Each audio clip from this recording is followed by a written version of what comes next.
Welcome, everybody. My name is Justin Fink, and I'm the editorial director for Fine Homebuilding and Green Building Advisor. Today, we're thrilled to be partnering with Mitsubishi Electric Trane HVAC to have a discussion about heat pumps and cold climate applications. The presentation will be led by two Mitsubishi experts, Chad Gillespie and Kimberly Llewellyn. As Chad and Kimberly walk us through the information, I encourage all of you to post questions during the presentation, which we'll be collecting and answering after the presentation is complete. Now with that, I'll turn it over to Chad and Kimberly, and we can get started. Good afternoon, everyone, and thank you for attending Cold Climate Applications, Designing for Comfort and Resiliency. My name is Chad Gillespie. I'm with Mitsubishi Electric, and we also have Kimberly Llewellyn, who's also with Mitsubishi Electric Trane. And hopefully today we'll give you some insight into designing for cold climate applications with heat pumps, and it's cool. It's definitely a really hot topic as we move towards a less carbon heavy grid and more of strategic electrification. We're seeing a lot more opportunities for heat pumps in cold climates, but there are certainly lots of concerns and questions about cold climate applications. And hopefully today we'll give you a little bit of an overview of some of the products in the market and some of the best practices. So again, if Kimberly is on, she can introduce herself. Hi, everyone. Thanks for joining us. As Chad mentioned, I'll be reviewing some design considerations in order to give our community here who's joined us some best practice advice where cold climate heat pumps are concerned. Thanks. Thanks, Kimberly. And Kimberly is definitely our technical expert on our team, performance construction team, and she will dive in a little bit deeper to some of the fine details of what we're seeing in the field, and hopefully that she can answer any questions at the end if she is getting too deep and might need to elaborate on any of those subjects. So some of the learning objectives for today will be understanding the basic inputs for performing load calculations, which is one of the most important things we look at designing any homes, but certainly within cold climate applications, we need to really know that we have the right load for the house and understand that load profile going into the design. We'll also look at some of the common mistakes when we're undersizing or oversizing systems, and also understand, especially with our types of systems, which are variable speed, understanding the partial load analysis, how that works and how we apply that to the system design. We also want to recognize and apply heat pumps, whether they're in a all ductless situation, an all ducted situation, or what we call a hybrid situation, which is using ductless and ducted. And I don't know if we'll talk about today, but there are also applications where we'll use the hybrid as a term to use heat pumps with some sort of backup type of system. That might be for a further webinar. And again, the goal for this is to achieve comfort, resiliency, and proper performance in cold applications. So some of the fundamentals, we're not going to dive too deep into thermodynamics or anything like that, but we do need to understand how heat pumps work and how they can actually function in cold weather. And as we look at this, the physical laws of heat, we'll go through this and explain how a heat pump can actually extract heat when it's 10 degrees outside, because that's the nature of how a heat pump works. And again, we'll go through the design considerations of oversizing, the most important inputs when we do load calculations, and also some of the causes of undersizing and problems we see from that. And then we'll go through Kimberly will walk through some of the field validation for some of the different applications we put these systems in. The fundamentals. So these are some of the basic laws as we understand heat flow. And this is really important to understand that hot goes to cold, that we understand airflow, that high pressure goes to low pressure, and then also that we understand that moisture dynamics, that wet goes to dry. And all of these are really important, not only to understand the system design and how we as a heat pump manufacturer try to maximize performance by taking heat from the outdoors and bringing it indoors for our systems, but also understand how, when we're using a ductless system, how air and moisture move through the house. And lots of applications where we're not using fully ducted systems, we're relying on these principles, these physical laws to move air around the house. And so the better we understand that, the better chance we have for a proper installation and an effective installation. So heat pumps in cold climates, and I know we've had lots of questions, and even, I have people ask me who have had heat pumps or had a bad experience when they first came out, or it could be, as recent as 10 years ago, but certainly 20 years ago. The original heat pumps definitely did not perform probably the best, and there has been so much change and advancement in heat pumps. So we're seeing a much different type of system than a lot of people saw with their first heat pumps. So what we can talk about is, first of all, how a heat pump works. And really the main concept is that it uses refrigerant to take heat from the outdoors and bring it to the indoors. And so in this application here, what we're showing is that you'll see the kind of the two dotted lines, one blue, one red, with arrows. And what that is showing, those are the refrigerant lines. And what happens is that heat from the outdoors, and even though it's cold outside, there is still heat in that air. And that's the concept that most people have a hard time understanding. Even though that air outside might be 30 degrees or 20 degrees, as long as the refrigerant is colder than the outdoor air, then that refrigerant can capture the heat from the outside and bring it into the indoor unit. And then that is where, as we blow air across that heated coil, we get heat inside. And the same thing happens as we move that refrigerant from the inside of the house. We're taking that cold refrigerant back outside. And again, we are exchanging the heat from the outdoors to the indoors. And it's pretty amazing. Older heat pumps could not work in the same manner as we can today. And we'll talk about how low we can go and still heat versus where they were even 10 years ago. So again, this is just another picture of showing where we are having in cooling operation the exact opposite happens. So even though it's hot outside, it could be 90 degrees, as long as our refrigerant that we send to the outdoor unit is warmer than the outdoor air, we can still extract basically or reject the heat and bring in cool refrigerant back inside. So this is how a heat pump works in air conditioning mode. So this is just some basic principles of how the system works. It's not magic, it's pretty good science. And again, it is tough for some people to understand, but once they understand the fact that refrigerant can go below the actual outdoor temperature in heating, then they can really understand how we create new heat inside. So we won't go too deep into the components of a heat pump, but again, what these are showing to you is the kind of squiggly lines, you might say. You see one on the bottom left and then one on the top right. Those represent the coils, and that's the basic pieces of how a heat pump works. And the blue line you'll see is the refrigerant, and that's the loop. And you'll see how the refrigerant will change temperatures as it goes through a compressor, and by pressure is how we can change that refrigerant and augment the properties of the refrigerant from liquid to gas, and again, how we can make this system work.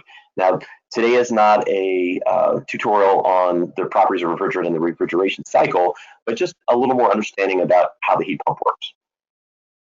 Now, what we've seen in the past in a traditional air source heat pump is that we would have system degradation or performance when we start to get into the anywhere from, really, it started at 47 is really where we start to lose performance. And as we get colder and colder, where you see the second to the bottom row, you'll see those temperatures. And when you got down to 5 degrees in the far left, you can see that a traditional heat pump is only 53% efficient. And that is why people who had heat pumps, the original heat pumps, felt this cool air coming through their vents, or they felt their system couldn't keep up, and why you needed some type of backup heat. With a modern heat pump, you'll see it's a little bit different. So you'll see that, and this again with variable speed heat pumps especially, or what we call cold climate heat pumps that are basically tuned to work in cold climates, you'll see that we have 100% capacity at 5 degrees. So if you have a 2-ton unit, you will still have 2 tons of heating at 5 degrees. Now, the amazing thing is that you'll still see at negative 13 degrees outdoor temperature, you'll see the performance, it still has 70%, 76% on average of its original 2-ton capacity. So in a lot of cases, we can still, even if we're in a cold climate, the Northeast or some parts of around Chicago, we can still have a heat pump without any type of electric strip heat or gas furnace or boiler backup. So again, this is just a graph showing you how heat pumps work today. And again, with heat pumps, most of what you're seeing today in these really efficient and high performing units are variable speed compressors. And again, we've talked about this on previous webinars. It's just the fact that the compressor can modulate and work at different speeds. It's not a one speed system. And again, that will help with not only performance as efficiency, but also performance in comfort. So when we look at heat pumps or variable speed, a lot of people think of mini splits and they think of all the wall mounts. And that was really the first version the Mitsubishi promoted and built in the 80s.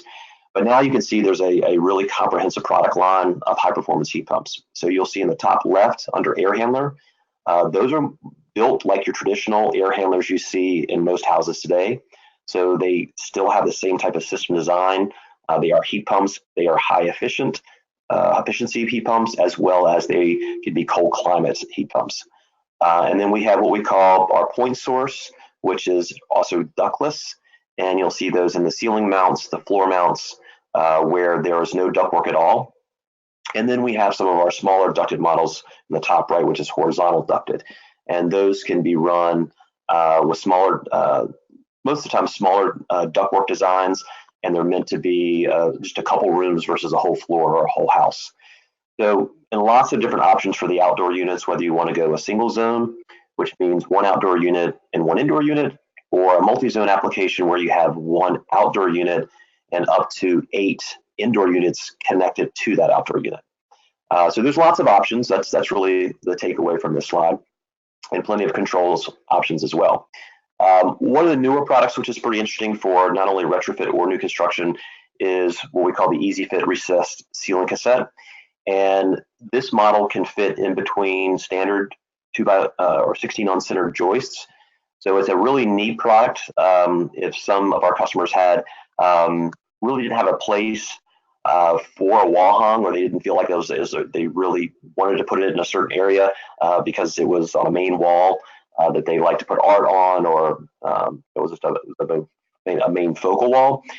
This unit came out last year and has been incredible for us, and it mounts in the ceiling. So it works very similar to a wall hung, except that it's mounted inside the ceiling and is much less noticeable. Excuse me.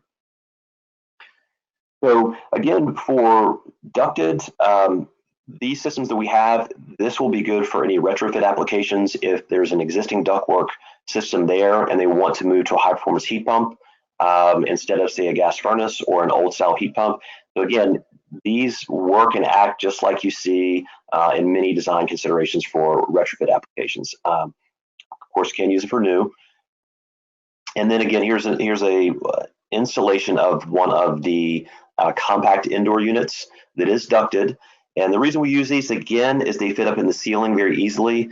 And so for when we have space constraints, especially in smaller houses, apartments, these can be mounted up into the ceiling and they take up no floor space. So just a quick image of how this access panel allows you to get to that ducted model. So again, for controls, we have many different options. We have lots of different ways to control these, whether they're wall controllers, handheld controllers, through your phone or smart device. There are lots of different ways to do this. And this is, again, just an overview. We don't want to get too caught up on product. We would really like to get to Kimberly to start talking about the real intricacies of the design. So with that, I know that was kind of a blur and that was quick, but we really want to get into the really important part of this. And so I'm going to pass this over to Kimberly and let her start with design considerations. So thank you, Chad, for describing the basics of heat pump operation and reviewing the extent of current product offerings for heat pumps in general, and also pointing out that heat pumps of today are really capable of a lot broader operation than than former heat pumps, so heat pumps that were available 10, 15 years ago.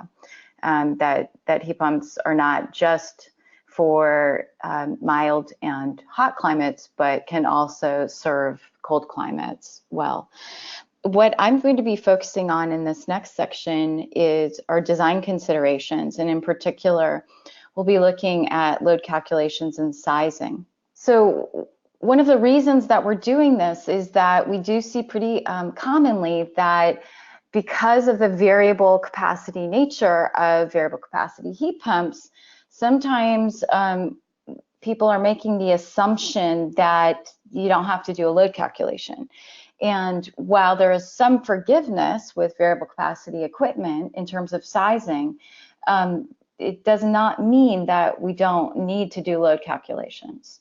Another question that comes up often in this context, especially with new construction and higher performance construction, is, well, do load calculations, do ACCA Manual J load calculations even apply to these low load homes? I don't think they do.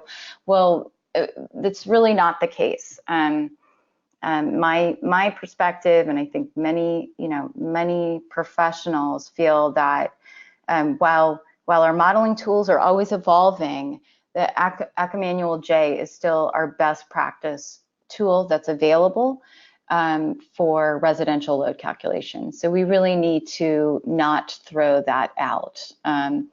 We need to keep on doing load calculations. And so we're going to be looking at some key inputs that project team members can do quick checks on. We want this to be easy, but we do think more eyes should be placed on these very important pieces of our construction process.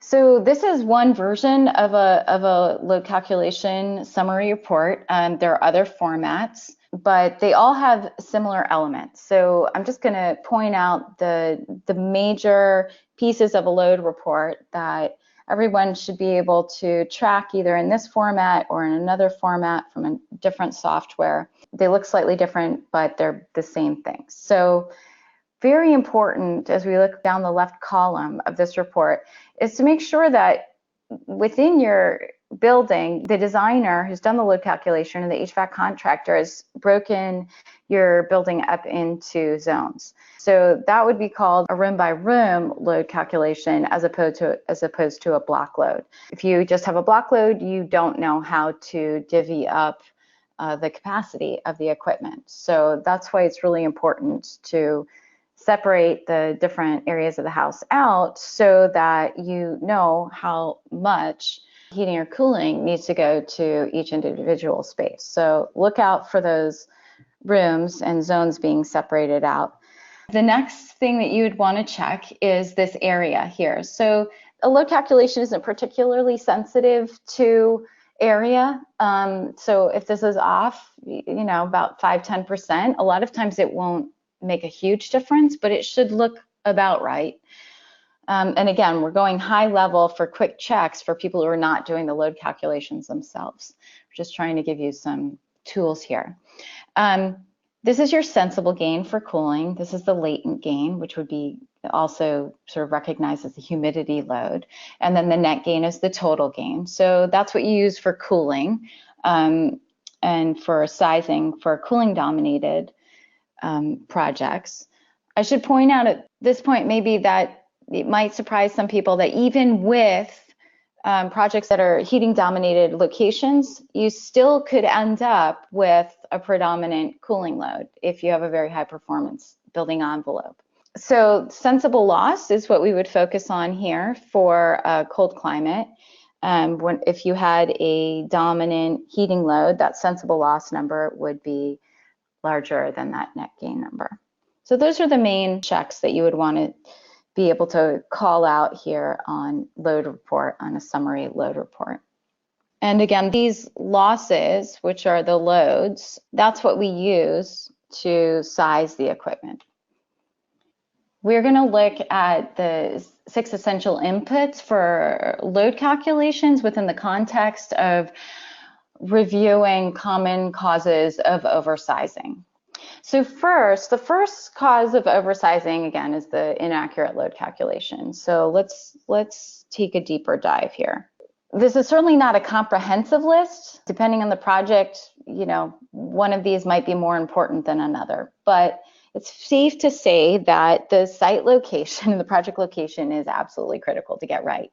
That may seem a little silly to point out, but when you have designers who are doing lots of load calculations and sometimes their inputs are defaults, that's something that doesn't always get changed. Site location is so important because that's where you're going to get your design conditions. And there are defaults within load calculation software programs that have design conditions attached to particular locations. We'll talk a little bit about possibly adjusting those where it's relevant, but site location is really number one. Another one is orientation. We'll look at that in a minute here. Area and square footage per ton, which is one that we looked at a couple of slides ago. Mechanical system location, ventilation and dehumidification loads. So we'll just say ventilation since we're just focusing on cold climate here. And then envelope details, including roof and wall assemblies, glass, and we've got insulation here, but also infiltration would be another one that you could add. So let's look at the impact of orientation. So this is really surprising to some folks. I mentioned earlier that even in heating dominated climates, we'll sometimes see the cooling loads exceed the heating loads, which folks find surprising. But that really is the case whenever you've got a really high performance envelope. And I shouldn't even say really high, I should say just a high performance envelope, and sometimes just meeting code, depending on the glass and windows in a project. You could still see that happen. So this particular project is in fact not for a cold climate, but this could apply to a cold climate. So I want to make this point. All you're seeing here in the top load calculation with the net gain and the bottom load report net gain is a 90-degree rotation and orientation. Those are the only differences between these two load calculations. Look at the areas, they match the same project. All we've done is rotated that same project 90 degrees. And it has resulted in 2 tons worth of difference in that load. You can see that happen, especially in projects that have a lot of glass in them. So it's pretty common as an architectural trend to have a lot of glass and not necessarily a lot of overhang. And so if you've got a project like that, again, even if you're in a cold climate, you might want to take a look at the orientation and just make sure that the building is facing the right way, and particularly if you've got a big wall of glass, that it's facing the right way. Another time this is really important is you've got developments where you've got the same plan that's placed in different orientations because it's located in different places in a development.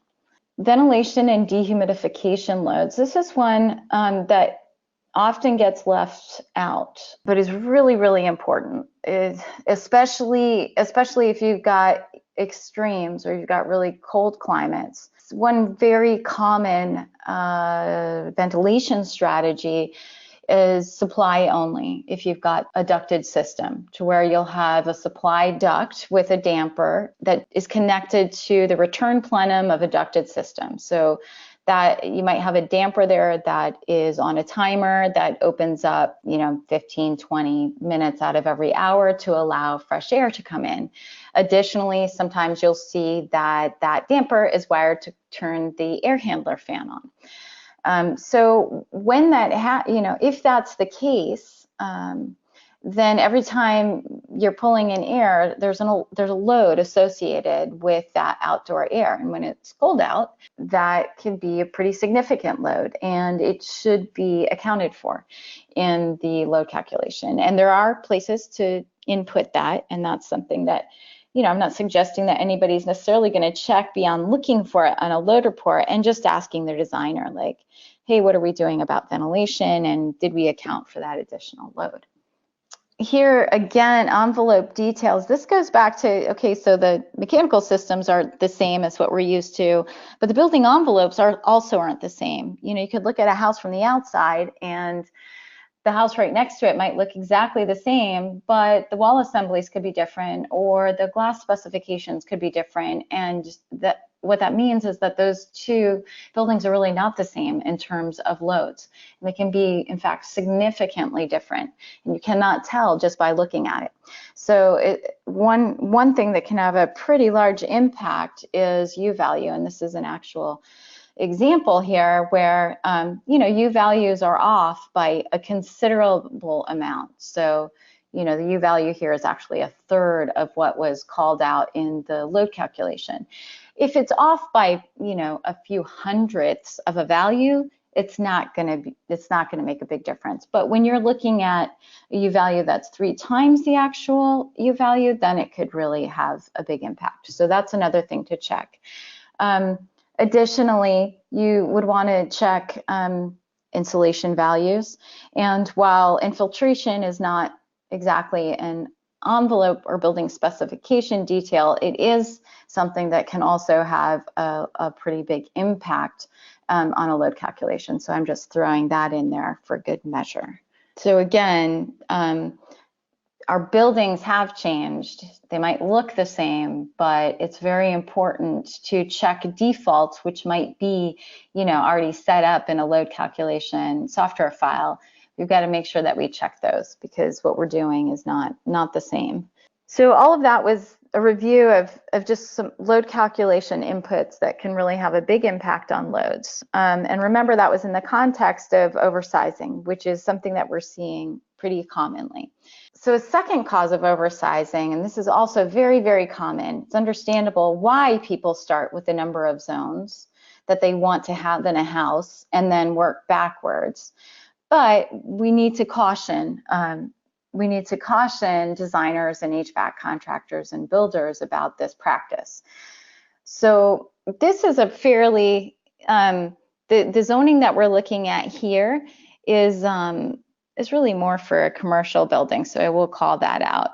And it's not, they're pretty sizable zones here, but what we're seeing very commonly is, let's pretend zones 2 and 6 are bedrooms and that this is in fact a residence. When we start trying to put an indoor unit, like say a ductless unit or a ceiling mounted heat pump in every small zone like this, and then work our way backwards to equipment sizing, it's pretty common for new construction to run into a situation where those individual indoor units are oversized. Now we have solutions for that, and it is possible to do this kind of zoning, but we often will need to take some of these smaller zones off from a multi-zone system. You know, remember that Chad had pointed out that we have systems which can be connected one indoor unit to one outdoor unit, which are usually called mini splits, or multi-zone equipment, which would have multiple indoor units connected to a single outdoor unit. In the case where we've got a bunch of smaller spaces, and it's really important to have, you know, to the project, to the owners or to the architect or to the builder, that they have individual control of those zones, we're going to suggest that you take those zones out and put them on a mini split one-to-one system configuration and take them off that multi-zone system. There's a reason for that, and we'll look at that in a few slides from now. So a third cause of oversizing has to do with partial loads and the prevalence of partial loads. And I'm really happy to report that we're, as a community, we're talking about partial loads a lot more. So I'm going to define partial loads here as our shoulder seasons or swing seasons sometimes. Generally, they're spring and fall. But to put numbers to it, we'll call it a dry bulb. That's the sensible temperature that we're used to thinking about. A dry bulb temperature range between 50 and 80 degrees. So these are temperature ranges where basically you're not going to need much cooling and you're not going to need much heating.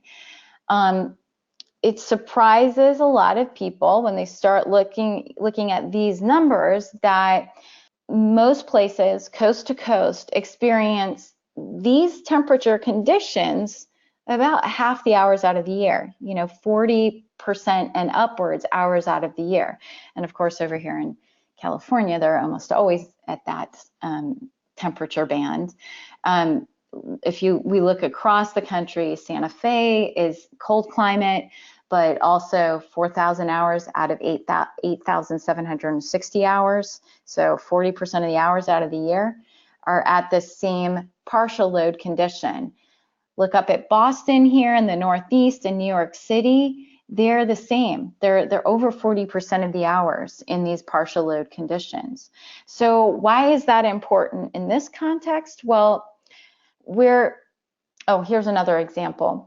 Here in Minneapolis, another cold climate, 40% of the hours out of the year, 3,535 hours out of 8,760 fall between this 50-degree and 80-degree dry bulb temperature. This screenshot is from a great program, a psychrometric weather program that allows you to easily bin data and look at this kind of stuff.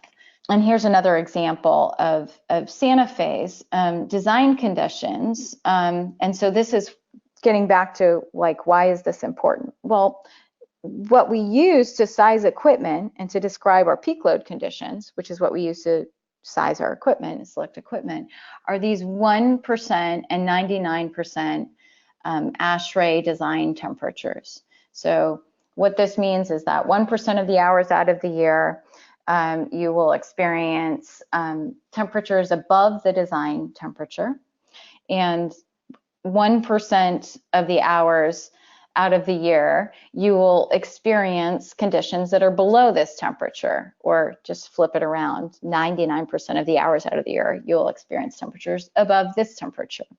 So what's the big deal there? Well, 1% of the hours out of the year is only 88 hours out of the year. Remember, by comparison to these, thousands of hours out of the year. So 88 compared to thousands. That's why it's really important for us to start tracking these partial loads and, working them into our sizing considerations. And this is how we're suggesting that we do it, sort of as a first swing at this. If nothing else, we are asking designers and HVAC contractors to really take a closer look at the system's capacity ranges. And by capacity range, I mean, their variable capacity, as Chad described, right? Which means that the compressor can slow down and therefore deliver a minimum amount of capacity, and that's for this. In this case, we're looking at heating capacity, and then it also has a maximum capacity range. So the maximum is generally not the issue here, but the minimum is. So we need to make sure that the peak loads that we're sizing for, that they fall within this capacity range. So we've got loads of the building, loads of the home, and then we've got capacity ranges. These two have to overlap, because if these two don't overlap, if we think back to the partial load conditions that we were just talking about, which would have the ranges, the capacity range is much lower than the peak loads, there's no overlap. So when it is, say 55 degrees out and you need a little bit of heat, but not a lot, well, the systems can't actually ramp down low enough to in order to accommodate that partial load condition. And the consequence of that is then just the same as what we see in typical short cycling situations: higher energy use and systems going on and off, which is harder wear and tear wise on the equipment. Now, the fourth cause of oversizing is also really understandable. We see that in the design conditions that are specified and input into a load calculation, we see designers and contractors sort of padding the load, and I don't mean that in a negative way. It's because they're doing that because they want to make sure that in extreme conditions that their customers will actually have the heating and cooling that they need. So I understand why we do that. We end up with, these 5, 10, 20-year extremes in the design conditions rather than these 99 and 1% values. It's not really not necessary to do that. And as I explained before, oversizing can really hurt the system performance. So we're better off using the hyperheat technology, and other manufacturers call it different things, but the low temperature heat pump technology that's available, systems that can serve down to very low temperatures.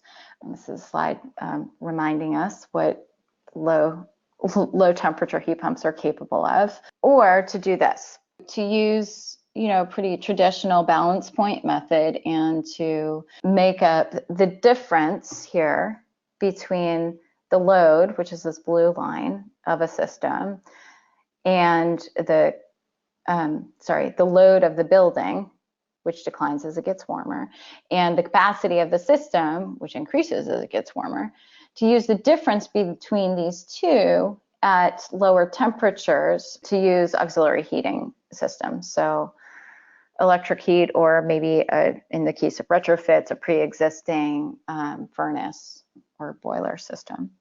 So there are tools we've got in our toolkit to be able to configure that kind of system where you've got a heat pump serving as the primary heat source for the majority of the hours out of the year, and then you've got some backup source. So we have thermostat interfaces that can be used with third-party thermostats, and other options where we can call on auxiliary heat systems to come on in different manners. And so here's another example of an integrated control system that we have, the Kumo station, which allows for integration of a ducted system with supplemental heat, or these other auxiliary systems like humidification or dehumidification or ventilation system. So that wraps up causes of oversizing. And again, just to review those 4 common causes, there are, really the load calculations are a huge piece, a huge factor that we see in oversizing. The overzoning, what I'm calling overzoning, where a project will start with a number of zones that they want and then work their way backwards to equipment selection sizing. That's another one. Then we had our design conditions and partial loads. So those are the 4 common causes of oversizing. Some additional cold climate accessories that we want all project teams to be aware of are, in fact, those electric resistance kits, which we just said could be integrated into a control strategy with a heat pump as the primary heating source. But we also have things like wind baffles, which block and divert wind. We've got slings and brackets, which can ensure that an outdoor unit is located above the snow line, which is really important. There are base pan heater kits for outdoor units and some other accessories that just ensure high performance of heat pumps in colder climates. Now we don't want to forget that sometimes systems often get undersized, and no surprise here that the most common cause of undersizing are, again, inaccurate load calculations. So that's just one that we want to remind everybody, like everything we said for the oversizing in terms of checking those inputs, the location and design conditions, the orientation does not come into play here for this one, but certainly building assemblies, ventilation, again, so if that ventilation load is not added into a load calculation and you've got a cold design temperature, ventilation loads can be really significant. You might end up with a lower load than what you actually are going to experience in that house, and could therefore end up with a system that's too small.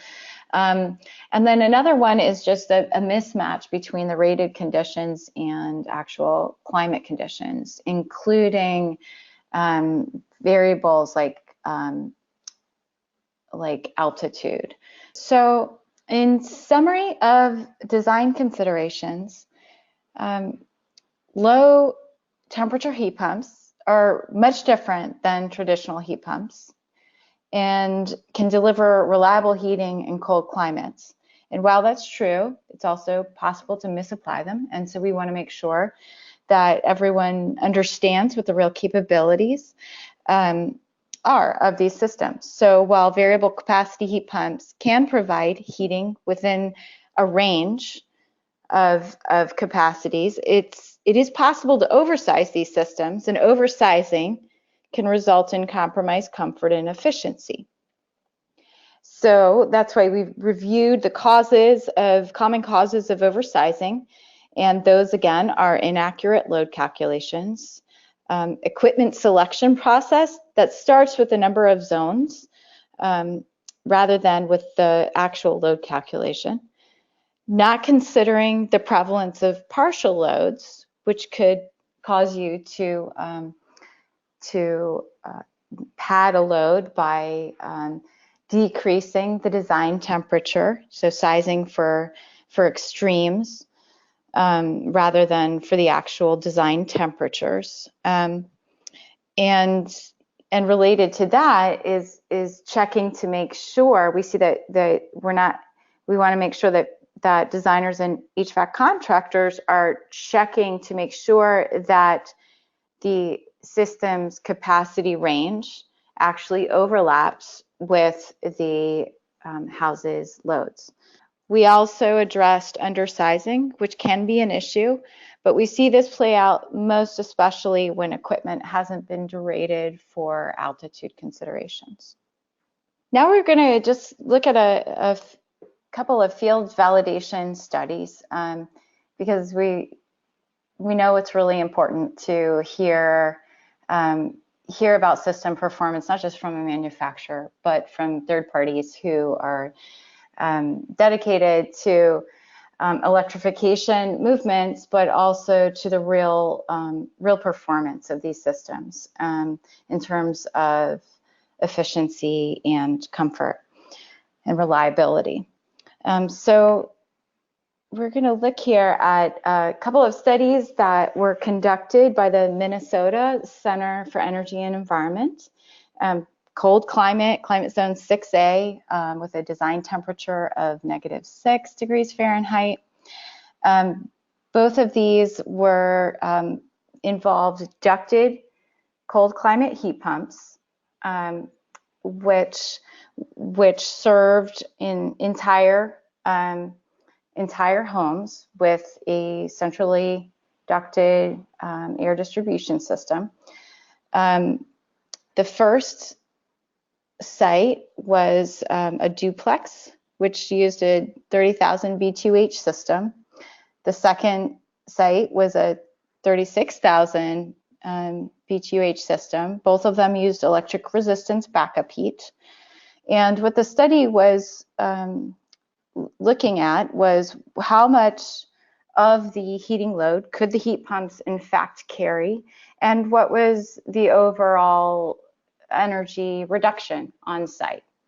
There were certainly other aspects of this study, and there was a lot of good information that came out of it. So we are sort of simplifying it, but you can certainly you can look up these studies online at CEE or mncee.org.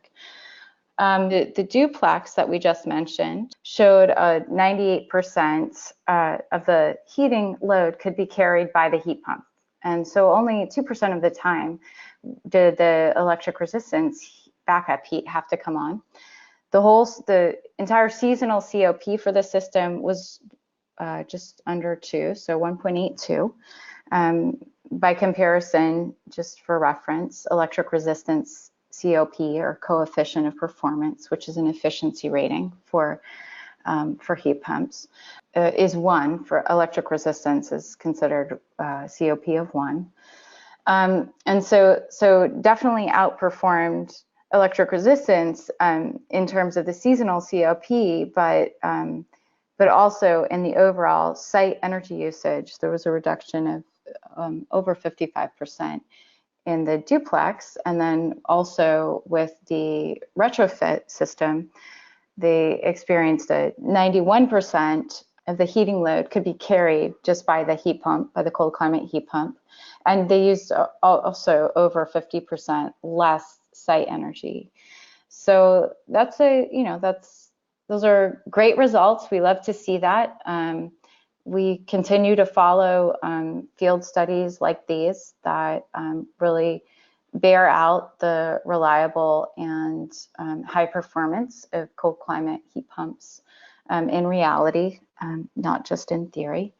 If I'm going to go back now to this study, which was a CARD study that also conducted by the Minnesota Center for Energy and Efficiency prior to the 2 studies that I referenced. And it was a study of 6 sites where they looked at both ducted, hybrid, and ductless systems for performance. And they found very similar results in terms of reduction in energy usage, as well as offset of that entire heating load over the course of the year. So these are the kind of results we like to see, although our eyes are open to instances where systems are not performing, and then we troubleshoot. But these are some success stories. Another example of a really great high performance project in a very cold climate, Ann Arbor, Michigan, is this passive house, a single family residence of just under 5,000 square feet, and validated this bullet point number 6 or 7 down here. This project, in fact, did receive FIAS certification in July of this past year, which means it also necessarily received the DOE Zero Energy Ready Home certification. So this is a passive house, which means it has extraordinarily low heating and cooling loads. And these projects tend to experience those partial load conditions that we were talking about for even more hours out of the year than a code-built home.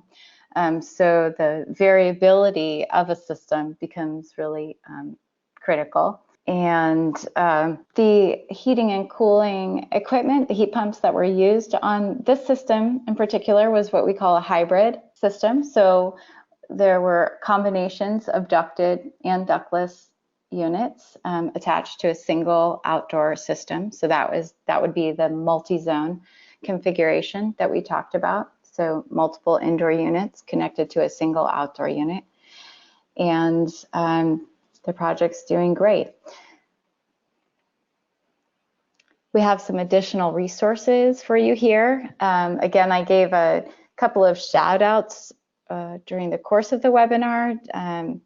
The PsyCalc, the psychrometric weather binning data program that's a mouthful, but it's actually a very user-friendly program. Also the Minnesota Center for Energy and Efficiency, mncee.org. We also talked about Passive House, fias.org is a great resource, but we'd love it if you came and visit us here at our own website, Mitsubishi Performance Builder website, listed here at mitsubishipro.com. Thank you very much for your attention. All right, everybody. Thanks a lot, Kimberly, for wrapping us up there. So we got about 10 minutes for questions, so we're going to try and get through as many of these as we can. So let's start right off with, can you talk about best practice for setting the existing heating system thermostat when the new heat pump is the primary heating system, and with the new heat pump as a complementary system? Sure, Justin. Before I do, though, I just need to correct myself because I think the last time I said MECEE is it's Center for Energy and Environment, and I keep tripping up on that. So just to set that straight. Now, to the question, we have a few different options in terms of how to configure a system control-wise to set up your heat pump as a primary source of heat and to use an auxiliary system, which could be an already existing boiler or furnace system or an electric heat kit system. So I'll start off by saying that we've got an application note on our website, mylinkdrive.com, and I believe it's application note 1024, and that really breaks down some of the different options, but the short answer is we've got a relay kit that could be set up for supplementary heating systems, and then that can be integrated into a different control, like a variety of controls. We also have what's called a thermostat interface because Ecobees and Nest thermostats are popular now, and they allow for two-stage heating, and you can wire a system to operate like that. And the third option is that we've got an interface called a controls interface called ComoStation, and you could choose that option. So lots of options, three in particular. And I would suggest that folks go visit us on mylinkdrive.com and check out that application note 1024. And as long as we're talking about options, do you have any software recommendations for determining load calcs? That question came from Paul. Yeah, sure. So there are two that are most popular in the industry, RightSoft and Elite HVAC. And so I use Elite, but they're both popular and used frequently. Kimberly, this is Chad. If you want to bring up air infiltration, that was one of the questions I saw pop up while you're talking about loads. This was a concern for one of the attendees, and of course in the Northeast, a cold climate, as far as air infiltration when considering load calculations and sizing. Yeah, absolutely. So I'm glad that somebody raised that question. I think it's pretty well known, but it doesn't hurt to say it again that after we've got the building standing and after we're keeping bulk water out, keeping the air out is the next most important thing we can do for our structure in terms of how it's going to perform thermally.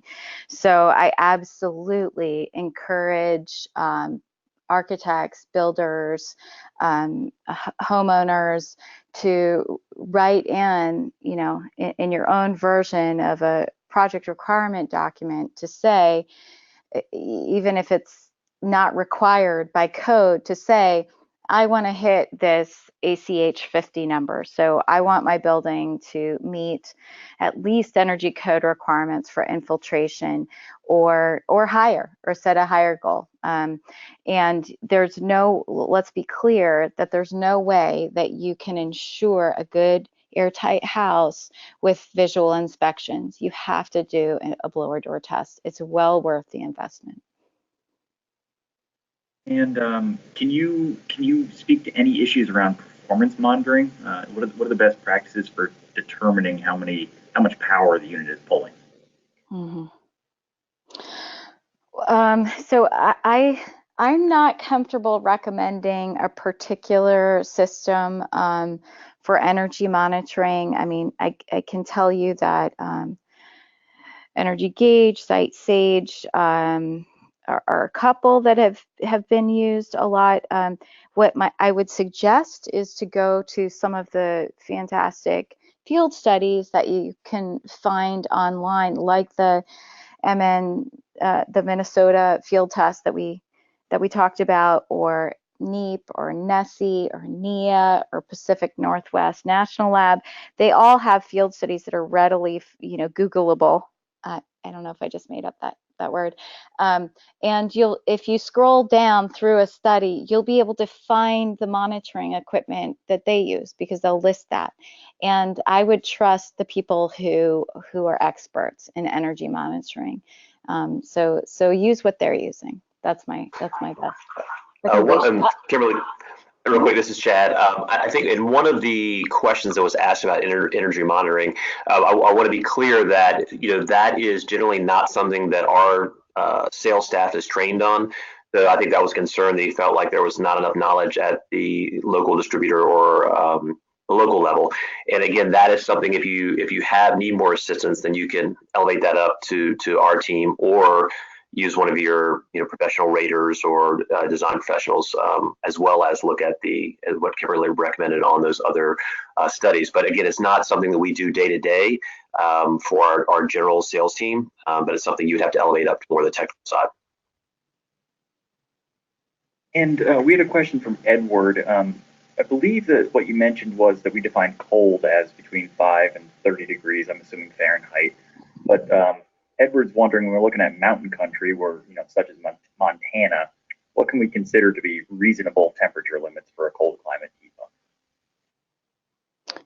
Well, we're currently rated down to -18, and so that's the official word. We know from last year's polar vortex that the heat pumps keep chugging along colder, at temperatures considerably colder than that, but when you get to those sorts of extreme temperatures, this really is, it is a matter of survival, and so we are very careful to not overclaim the performance of the heat pumps at lower temperatures. So I would say that the rated performance that you find in our submittals, down to that -15 or -18, like that you can count on, but below that, you're going to need to make up that capacity with an auxiliary system. One other thing I'll mention about some of the polar vortex houses that we had that were very successful through the -25, -30 degree nights. Those, a couple of those houses we know for sure were extremely well built. They were at least one I know was a passive house. So that kind of comes back to that question about how your house was built, how tight it was. We just discussed air infiltration and insulation. Those houses are like a Yeti cooler. So if it gets down to -30 at night and the system can't produce heat, that Yeti cooler of a house is much more prepared to handle that cold weather. And then during the morning and to the early or to the around lunchtime, when we go above or get closer to that -15, -10 range, we can produce heat. Those houses are very successful. But I'm not sure that I would recommend trying to go through a polar vortex with a very leaky and very under-insulated house. And again, that comes back to the design considerations of what house you're trying to serve with a cold climate heat. And do either Chad or Kimberly have any suggestions in terms of which side of the house to locate the unit on? And in climates where we expect to get a lot of snow, should we elevate it, and how high should we elevate it? Sure. Do you want to take that, Chad? Well, I think that the biggest thing that we look at is, and this is one of the questions that I saw pop up, was, why cover them?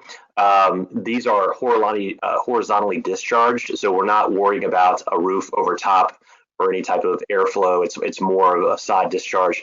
It's really to keep the snow and ice from building up around the unit. That's by far the most important thing. And so most of the pictures, if not all the ones you saw in this webinar, the units were elevated. So again, when it comes to as far as which side of the house you're on, it really depends on your geography.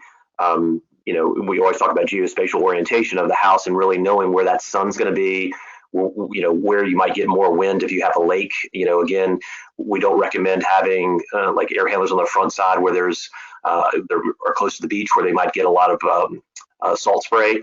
So again, it really depends on your application, but the one thing is 100% is get them off the ground above your traditional snow line. In Virginia here, we probably could get them off a foot and be pretty good. Whereas in Buffalo, you're probably going to have to get them off a little bit higher than that. Mm-hmm. And so I'll add to that, we have a number of instances where locating the outdoor unit on the sunny side of the house, if it is not overwhelmed by some other factor, like Chad pointed out, like salt spray or excessive wind, or an expected snowdrift, if those things are not coming into play, having the outdoor unit on the sunny side of a house does make a performance difference. And we had a couple of questions about, what is the effect of oversizing? What are we worried about here as far as a customer point of view? Well, maybe we didn't show that slide, but there are a few different things, but primarily we end up with short cycling, just like we do in unitary equipment. So where the oversizing is excessive, and when the heating load is falling nowhere within the operational range of the heat pump, even though that operational range is pretty considerable. If we're falling below that, then you'll still experience short cycling. So that's one consideration. We can also end up, particularly in multi-zone situations, where with comfort issues, where some zones are well-sized and comfortable, but others are being overheated. And another follow-up question to that: do you recommend sizing the unit for the worst, coldest winter days, or just 90% of the coldest day load? Something else? That was a question from Peter. And let me real quick before I'll let you answer that one, Kimberly. But one thing about oversizing. Again, it's not, if you oversize for heat and you're not paying attention to your cooling load, you're certainly, even in the summers, you're going to have even more problem. That is one of the main concerns, is looking at both load profiles of heating and cooling to know that the Northeast is very tough to get that right, to make sure that you're not oversizing for cooling. But that's certainly a consideration outside just the heating sizing. So go ahead, Kimberly. Yep. So it's hard to answer a question like that, Justin, without like, on one hand, we want to give we want to give an answer, but we also don't want to overgeneralize. So it depends on the project and where it is, and like Chad has said, what is the construction type? But just to give an answer, we don't want to deviate from an ACA manual J load calculation too much, because that's still the industry best practice. And so what the design conditions that are used for that are the 1 in 99% values. So you could slightly undersize for the 99% heating load, but then make sure that you make up that difference with an auxiliary heating system. That's a general answer, but I hesitate to answer it without knowing more about what kind of project and where it is, without knowing that. Makes absolute sense. Well, I think that's going to wrap us up here. I want to let everybody know that all the attendees will receive an email with a link to the presentation. So there's a lot of questions about, will a slide be made available? There's a lot of information. Can I watch it again? The answer is yes, and just check your inbox and we'll be sending that out shortly. Kimberly, Chad, thank you so much. And thanks everybody for such great questions, and hope to see you at the next one. Thank you. Thank you, Justin. Thank Have you. a great day.